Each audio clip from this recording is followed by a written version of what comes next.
Are you ready to completely transform your body and your life? Experience 28 days to see the results. It is fully guaranteed. Fully guaranteed. Call or WhatsApp us today. So ఈ రోజు అసెంబ్లీలో గౌరవనీయులైన ప్రతిపక్ష నాయకుడు ఒక చిన్న ఆరోపణను చేసి అక్కడి నుంచి వెళ్ళిపోయారు. నిజం బయటపడితే వాళ్ళు చెప్పేవన్నీ అబద్ధాలని తెలిసిపోతుందని భయపడి అందరూ వెళ్ళిపోయారు. మేము మా దగ్గర ఉన్న ప్రూఫ్స్ అన్నీ చూపించే లోపే వాళ్ళు వెళ్ళిపోవడంతో మేము మాట్లాడలేకపోయాము.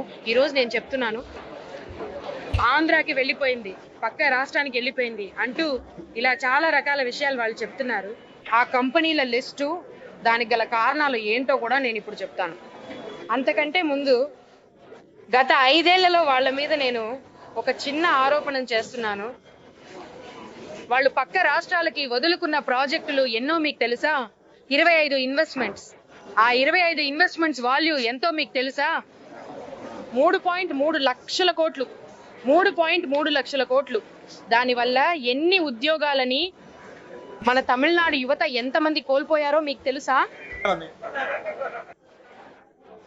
2,03,000 ఉద్యోగాలను వాళ్ళు కోల్పోయారు. మొత్తం 22 నుంచి 25 ఇన్వెస్ట్మెంట్స్, 25 ప్రాజెక్ట్స్ పోగొట్టుకున్నారు. ఇది 7 రాష్ట్రాలు దీనివల్ల బెనిఫిట్ అయ్యాయి. గుజరాత్, అక్కడ Tata electronics semi conductor fab వెళ్ళింది 2024వ సంవత్సరంలో. JSW గ్రూప్ ఒడిశాకు వెళ్ళింది. ఈవీ బ్యాటరీ మెల్టింగ్ 2024లో అక్కడికి వెళ్ళాయి. గుజరాత్ సుజుకి మోటార్ ఆటోమొబైల్ 2024వ సంవత్సరంలో వెళ్ళింది. మళ్ళీ గుజరాత్కే మైక్రాన్ టెక్నాలజీ ATMP అక్కడికే వెళ్ళింది. మహారాష్ట్ర టయోటా మోటార్ 2024వ సంవత్సరంలో వెళ్ళింది. మొత్తమే మీరు చూసినట్లయితే ఇక్కడ ఉన్న దీన్ని చూడండి, 2024లో ఉన్న ఈ గ్రాఫ్ చూడండి, 2024వ సంవత్సరంలో ఉన్న గ్రాఫ్ చూడండి. మిగతా రాష్ట్రాల దగ్గర వాళ్ళు ఎన్ని ప్రాజెక్ట్స్ పోగొట్టుకున్నారో ఒకసారి ఇక్కడ చూడండి. 2020 నుండి 2024 వరకు 2024వ సంవత్సరంలో మాత్రమే ప్రతిసారి వాళ్ళు పోగొట్టుకున్నారు. కానీ 2024లో మాత్రమే ఎన్ని ప్రాజెక్ట్స్ పోగొట్టుకున్నారో మీరే ఒకసారి చూసుకోండి. దీని పర్సంటేజ్ చూస్తే 2.23. వీళ్ళు నన్ను ఇప్పుడు ప్రశ్నిస్తున్నారు, నేను ఆంధ్రకి పంపించేస్తున్నానని 30 రోజుల్లోనే వచ్చి మమ్మల్ని ప్రశ్నిస్తున్నారు. దానికి కూడా నా దగ్గర ఖచ్చితమైన ఆన్సర్ ఉంది. వాళ్ళు అడిగిన ప్రతి కంపెనీ గురించి నేను వివరంగా చెప్తాను. అపోలో టైర్స్ గురించి వాళ్ళు చెప్పారు. ఇది అసలు ఎవరు చెప్పారో మీకు తెలుసా? శ్రీ రఘునాథన్ గారు సన్ న్యూస్ లో మాట్లాడిన ఒక వీడియోని నేను స్వయంగా చూశాను. అపోలో టైర్స్ వెళ్ళిపోయిందని ఆయనే చెప్పారు. అపోలో టైర్స్ సంస్థ ప్రస్తుతం ఇండియాలో 2 కొత్త ప్రాజెక్టులను ఏర్పాటు చేయడానికి ప్లాన్ చేస్తోంది. అందులో ఒక ప్రాజెక్ట్ ఆంధ్రప్రదేశ్లోని శ్రీ సిటీకి చాలా దగ్గరలో ఉంది. వారి స్థలంలోనే దీనిని ప్రకటించారు. ఈ ప్రాజెక్ట్ గురించి మాకు ఆల్రెడీ ఫిబ్రవరి 26వ తేదీల నాడే ఇన్ఫర్మేషన్ ఇచ్చారు.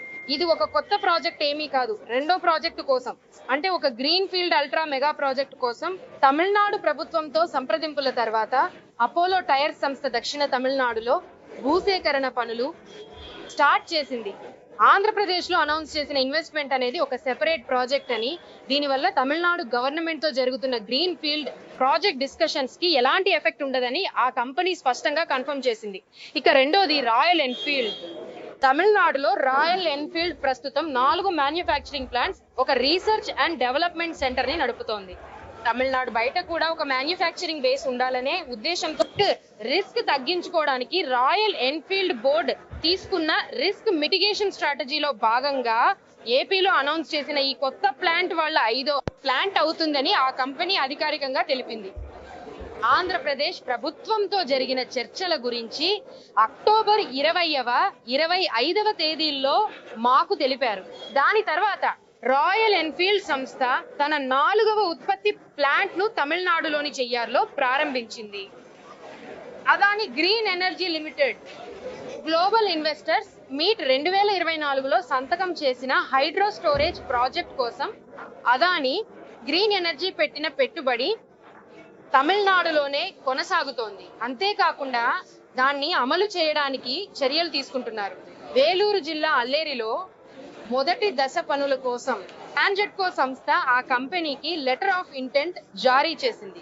దీనికి సంబంధించిన ఫీజిబిలిటీ మరియు ఇంజనీరింగ్ పనులు ప్రస్తుతం జరుగుతున్నాయి.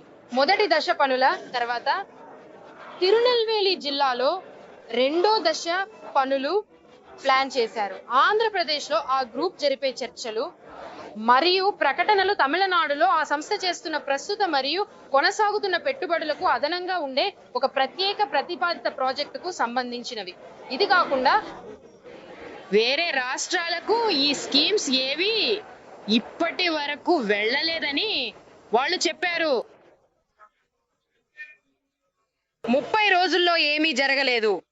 దీనికి సాక్ష్యం వాళ్ళు చెప్పిన రిలయన్స్ సోలార్ బ్యాటరీ స్టోరేజ్ మ్యానుఫ్యాక్చరింగే. ప్రాజెక్టు విషయమై తమిళనాడుతో ఎలాంటి అవగాహన ఒప్పందం కూడా కుదుర్చుకోలేదు. అంతేకాకుండా ఈ ప్రాజెక్ట్ గురించి ఇంకా తుది నిర్ణయం తీసుకోలేదని, అలాగే ఏ ఒక్క రాష్ట్ర ప్రభుత్వానికి కూడా దీని గురించి అధికారిక సమాచారం ఏమీ తెలియజేయలేదని రిలయన్స్ సంస్థ స్పష్టం చేసింది. ఆ సంస్థ మాకు తెలియజేసింది, ఈ పథకానికి సంబంధించిన అధికారిక ప్రకటన ఏదైనా వెలువడితే అది సంస్థ యొక్క వార్షిక సర్వసభ్య సమావేశం ముగిసిన తర్వాతే నేరుగా విడుదల చేయబడుతుందని ఆ సంస్థ స్పష్టం చేసింది. గూగుల్ దత్తాంశ కేంద్రం గురించి, ఈ దత్తాంశ కేంద్రం ఏర్పాటు కోసం గూగుల్ చేసిన అంచనా ఆంధ్రప్రదేశ్కు మాత్రమే పరిమితమై ఉంది. దానికి కొనసాగింపుగా అక్కడ ఉన్న విస్తారమైన బంజరు భూములు అందుబాటులో ఉండటం, అందించిన ప్రోత్సాహకాల ప్యాకేజీ, దత్తాంశ కేంద్ర నిర్వహణకు అవసరమైన నీటి వినియోగం వంటి అంశాలు అక్కడికి వెళ్ళడానికి చాలా ముఖ్యమైన కారణాలయ్యాయి. అగ్నియాస్ అనేది కళ్యాణి గ్రూపునకు చెందిన సంస్థ. వేంపూర్లో ఏర్పాటు చేయబోయే పరిశ్రమల కోసం శక్తి, ఏరోస్పేస్ అండ్ డిఫెన్స్ సిస్టమ్ మరియు అలాగే టైకాన్ వంటి సంస్థలతో తమిళనాడు ప్రభుత్వం 2 ముఖ్యమైన అవగాహన ఒప్పందాలపైన సంతకాలు చేసింది. ఈ 2 సంస్థల అవసరాల కోసం సుమారు 2000 ఎకరాల భూమిని సేకరించారు. అలాగే ఇలాంటి పథకం కోసమే రామనాథపురంలో జీనస్ సంస్థకు కూడా భూమిని ఇప్పటికే కేటాయించారు. ఏడిఏ మరియు జిఏపిఎస్ బెంగళూరు నుండి ఏరోనాటికల్ డెవలప్మెంట్ ఏజెన్సీని తరలించడంపై చర్చలు జరుగుతున్నాయి. TNDIC ద్వారా ముందే ప్రారంభించబడ్డాయి మరియు రాష్ట్ర ప్రభుత్వం దీనిని ఒక ముఖ్యమైన వ్యూహాత్మక పథకంగా ముందుకు తీసుకెళ్లింది. అక్టోబర్ నెలలో అవగాహన ఒప్పందం కుదుర్చుకునే స్థితిలో ఏడిఏ ఉన్నట్లు తెలిసింది. అయితే రక్షణ మంత్రిత్వ శాఖ ఆదేశాల మేరకు ఆ ప్రక్రియ నిలిపివేయబడింది. ఆ తర్వాత ఈ ఏడాది మొదట్లో పొరుగున ఉన్న రాష్ట్రంతో ఒక అవగాహన ఒప్పందం చేసుకోబోతున్నట్లు ఏడిఏ ప్రకటించింది. అదే సమయంలో ఏడిఏతో చర్చలు మొదలైనప్పుడు GAPS తో కూడా సంప్రదింపులు జరిగాయి. ఏడిఏ పథకంతో పాటు GAPS కోసం అవగాహన ఒప్పందం కుదిరింది, జరుగుతుందని భావించారు. కానీ ఎలాంటి ఒప్పందము జరగలేదు. ప్రస్తుతం GAPS ఉపగ్రహ కేంద్రాన్ని ఏర్పాటు చేసే అవకాశాన్ని దక్కించుకోవడంలో తమిళనాడు బలమైన స్థితిలో ఉంది. అంతేకాకుండా ఈ ఏర్పాటును అధికారికం చేయడానికి చర్చలు సానుకూల రీతిలో కొనసాగుతున్నాయి. దీని నుండి ఎవరు చెప్పారు? సన్ న్యూస్ లో రఘునాథన్ గారు మాట్లాడిన మాటలకు ఇవి నా సమాధానాలు. సార్, ముగించే ముందు ఒక్క విషయం, మీరు ఆధారం అడిగారు కదా, దాని ప్రకారం అక్కడికి ఏది వెళ్ళలేదు. సురేష్ సంబంధం గారు ఒక ట్వీట్ చేశారు, దానికి నేను ఇప్పుడు సమాధానం చెబుతున్నాను. అన్ని ఆంధ్రకే వెళ్తున్నాయి అని ఆయన అక్కడ పేర్కొన్నారు.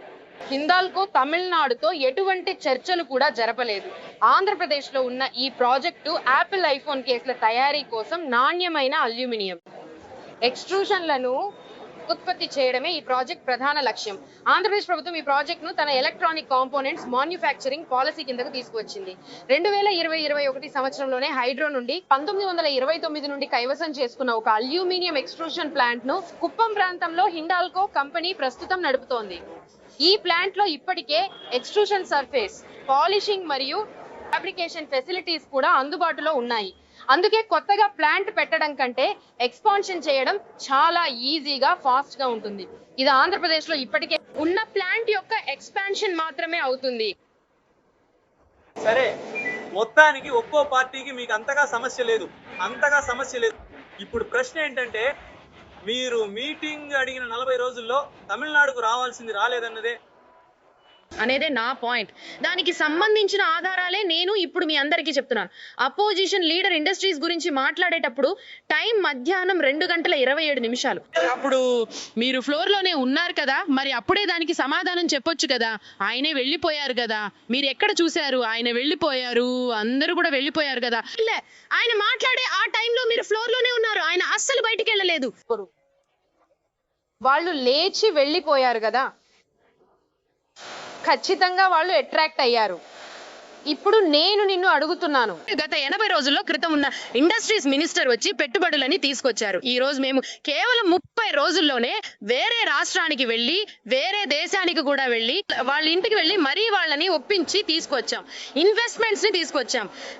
ఈ రోజు హ్యుండాయ్ వెళ్ళిపోయే పరిస్థితిలో ఉంటే మేము వెళ్ళి వాళ్ళని కన్విన్స్ చేసి మాట్లాడి ఈ గవర్నమెంట్ దీన్ని ఖచ్చితంగా కొనసాగిస్తుందని చెప్పడాన్ని గత ప్రభుత్వం ఆహ్వానించాలి. మేమేమి దీన్ని మధ్యలో ఆపలేదు కదా. ప్రజలకు సేవ చేయాలనే కదా ఈ రోజు ఆ ఒక్క ఇన్వెస్ట్మెంట్ కోసం కూడా మేము వెళ్ళి ఒక అస్యూరెన్స్ ఇచ్చి మరీ తీసుకువచ్చాం. ఇది కాకుండా 2 మోతెలాంగ్ మరియు హ్యోసంగ్ వాళ్ళ దగ్గరకు వెళ్ళి ఒక MOU పై సంతకం చేయడానికి సంబంధించిన అన్ని విషయాల గురించి మేము మాట్లాడి వచ్చాము. తమిళనాడుకు ఎంత ఇన్వెస్ట్మెంట్ వచ్చిందో తంతి టీవీ లాంటి సంస్థలు, ఇన్వెస్ట్మెంట్ కంపెనీలు అన్ని చెప్పాయి. కంపెనీలతో మీటింగ్స్ కూడా పూర్తయ్యాయి.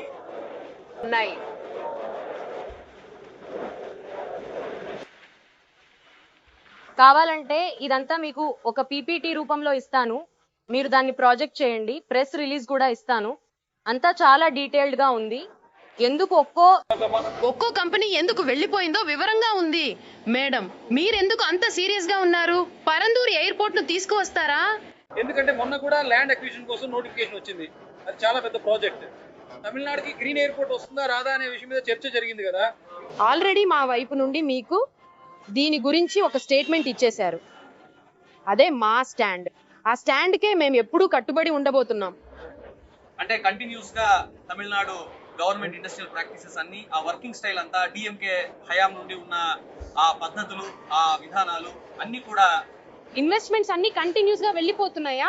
లేదు, మా టైంలో అస్సలు వెళ్ళలేదు. నేను చెప్తున్నాను కదా, మా హయాంలో అస్సలు వెళ్ళలేదు. వాళ్ళ టైంలో వెళ్ళిన వాటిని మా మీద ఆ నింద నెట్టేయడం నేను అస్సలు ఒప్పుకోలేను. దీనికి మెయిన్ రీజన్స్ ఏంటి? చాలా కారణాలు ఉన్నాయి. అందులో ఒకటి డిలే అవ్వడం. చాలా కరప్షన్ జరిగింది. ఆయనతో పాటు ఒక యాక్టింగ్ మినిస్టర్ ఉండేవారు, ఆయన తమ్ముడు. ఆయన చేసిన కరప్షన్ వల్లే ఈ రోజు కంపెనీలన్నీ వేరే స్టేట్స్ వైపు వెళ్ళిపోతున్నాయి. ఒకవేళ కరప్షన్ ఛార్జెస్ ఉంటే వాటి మీద లీగల్ యాక్షన్ తీసుకునే ప్లాన్స్ ఏమైనా ఉన్నాయా? అందుకే మేము ఈ 21 డేస్ అప్రూవల్ సిస్టమ్ ని మేము తీసుకురాబోతున్నాం. మేడం, మీరు చెప్పినట్టు కరప్షన్ ఛార్జెస్ ఉన్నాయి, ఇన్ని కంప్లైంట్స్ ఉన్నాయి.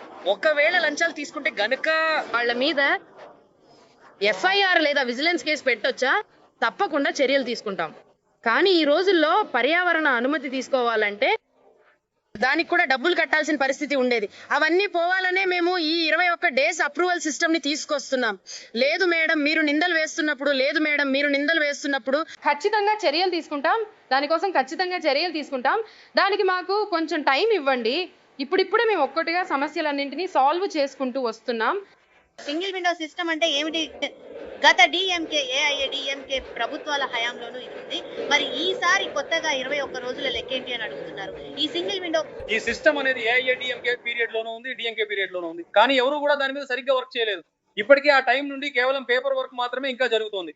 ఎందుకంటే వాళ్ళకి అక్కడ నుండే డబ్బులు. వాళ్ళు దీన్ని వాడలేదు, మేము ప్రభావవంతంగా వాడతాం. అన్నింటినీ ఆన్లైన్ లోకి తేవడమే మా లక్ష్యం. ఈ నెలలో మీరు ఏ కంపెనీలను తీసుకొచ్చారు, ఎంతమందికి ఉద్యోగాలు వస్తాయి అని అడుగుతున్నారా? నేను మీకు ముందే చెప్పాను కదా, మోతర్సన్ మరియు హువాసంగ్ అనే 2 కంపెనీలతో మేము ఆల్రెడీ మాట్లాడాము. దీనికంటే ముందు L&T గురించి మీరు వినే ఉంటారు. అది మా ఫస్ట్ ప్రాజెక్ట్ లాగా ఉండేది.